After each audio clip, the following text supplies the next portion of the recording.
A very good Tuesday afternoon to you, and welcome to the Fixed Wing Guy channel with me, Stuart Lomas. I hope I find you well on what is a glorious late summer day here in Manchester.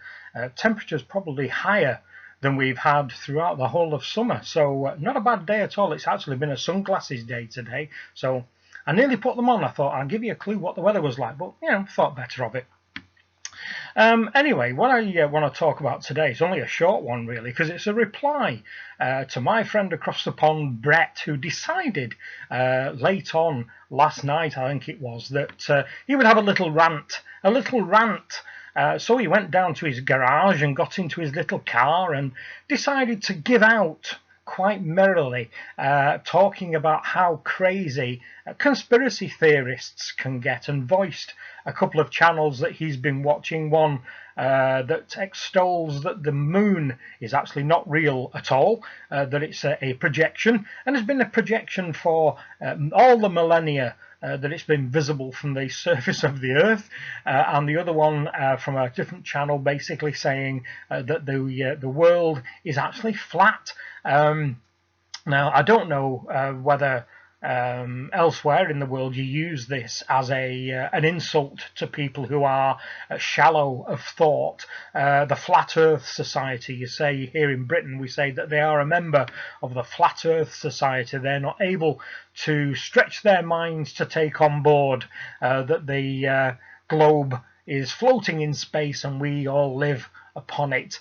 So that was the two things that he said. So kind of where am I coming from this? Well, you're all aware where my nonsense is concerned. I'm a great one for a conspiracy theory. I quite like them, so much so that I do fully intend to spread the gospel and change the name to alternative theories rather than conspiracy theories. And I think Brett was right to a certain extent. He did indeed say that we all enjoy a good conspiracy theory, and there's nothing wrong with that. I think it's quite healthy to put into doubt the people who govern us on a daily basis, who feel that it's perfectly okay for them to talk down to us, we plebeians who live day to day under their rule. And that's fine. I quite like conspiracy theories that politicians are doing things or arranging things that are not going to be particularly good for the human race. I do quite like the one, that people are extolling tomorrow, that actually tomorrow we're all gone, we're dead, we're finished. The human race will come to some form of sticky end due to the asteroid that's going to hit the planet. Now, the problem is with that, of course, is that if you look up into the night sky, and if you are able to, because of no cloud cover, you will see quite nicely that there is no comet whatsoever. I mean, I remember back in the late 90s, I think, here in the UK, where we could see Hale-Bopp, which I think comes around something like once every 93 years. I do remember the fascination of being out there in the night time, watching this thing at the same point in the night sky, not looking as though it was moving at all, but you could clearly see the comet and the tail and everything. Absolutely fascinating.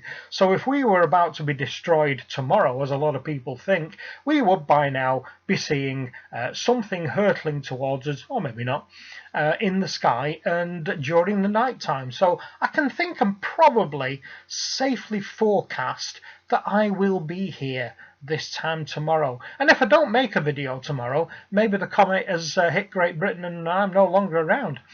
But the question who was asking was, how crazy can conspiracy theories get? Well, I suppose there's no limit, because there's kind of no limit to us. As I have a great belief that the greatest, most complex thing potentially in the universe is this little mass of tissue and fluids that floats around between our ears, and it is capable of magnificent things, and if it's capable of magnificent things, it is capable of extremely stupid things too.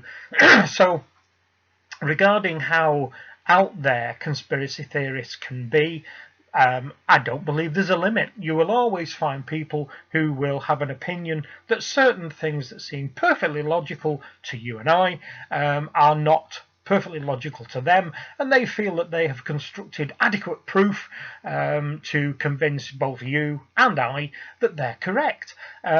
So there are many conspiracies already established, but I'm sure there will be far more coming in the future. I mean, we've got one floating around right now, which is a little bit strange, which is the Pope is coming to address the UN.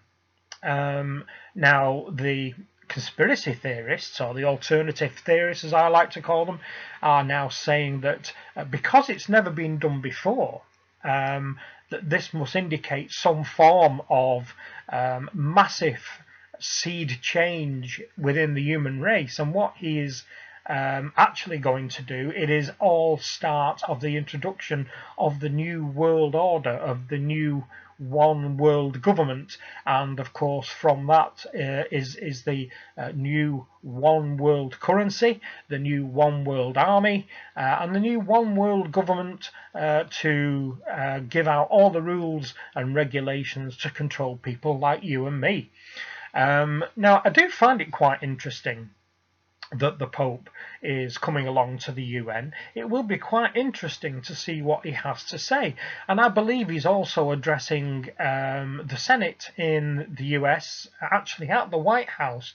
I don't think he's doing it at the House of Representatives. I think it's being done in the White House. Another interesting thing is that they are talking about Obama before he leaves. He will cancel the next election because of the new one world government. He, or that post, the US presidency, will now no longer be needed because there will be a world president. So everything kind of seems to be tied in right now, and it all seems to be happening this week. There is a Jewish celebration called the Shemitah, I think it's called, which apparently has a great significance with Yom Kippur and things like that, and that we are coming up to the point of the fourth blood moon in a relatively short cycle of blood moons, which apparently is indicative of bad things happening. And Madonna holding concerts at Madison Square Garden, apparently celebrating Black Mass to welcome in Lucifer himself. And of course we've got that great one that I'm a great fan of course, which is the firing up of the Large Hadron Collider at CERN. And people are saying, of course, that they are planning not to discover the Higgs boson, but to actually open a portal to let the devil in, to take part, to sit on his throne and hold sway over the human race. So all that's quite frightening stuff if you're into that kind of thing. So I guess the upshot here is, from all the things that I've just mentioned, there is no limit to how crazy, how weird, how out there people can be with different theories. But I have to say that I am quite enthralled and in admiration for these conspiracy theorists who take the time to find links between all these different things. It is quite interesting that if you do wander the weird world of YouTube, other than watching this channel and other watch-based channels, you will see things like, 27 things that will happen in September, and finding links between them all. These are not just little things that have no relation to the other. These are things that have a link to all the other 26 things. Really interesting and really fascinating that somebody somewhere has the patience to seek out paragraphs in books, things that have appeared in movies that seem to suggest that the 23rd of September is going to be the kind of end of days, as it were. So I have a lot of admiration for these people who have the patience to search around for all this nonsense, if indeed it is nonsense. So kind of that's where I stand on this. I do find out there thinking interesting. I find the ability of the human race to think outside the box absolutely fascinating. I find us fascinating, and this is my reply to Brett, which he did mention on his video that he would like a reply from me. So here it is. Let me know what your ideas are, and let Brett know what your ideas are. Obviously, a lot of you out there will consider conspiracy theorists as complete nutcases who should be locked away for the full duration of their lives, and others out there who perhaps will view them that they've got some form of steady scientific background and knowledge for some of the assertions that they make during their predictions of what might happen to us. So that's it for this one. I will probably be doing my verbal essay in the next couple of days. I've been researching what I'm going to talk about. It's quite a complex thing, so I've had to write quite a lot of notes because I want to make sure that I am correct in what I'm saying and that I don't ramble on too much. So that's it for this. Any queries, suggestions, questions for this kind of nonsense, pop them down below. If you have anything that you want me to put my little spin on, by all means drop me a note down below, and I will hope to catch you in the comments field. As always, I hope you enjoyed this. Give it a thumbs up if you did enjoy it, which will counteract, no doubt, the thumbs down that this will get. And thank you very much for watching, and I'll speak to you again soon. Bye bye.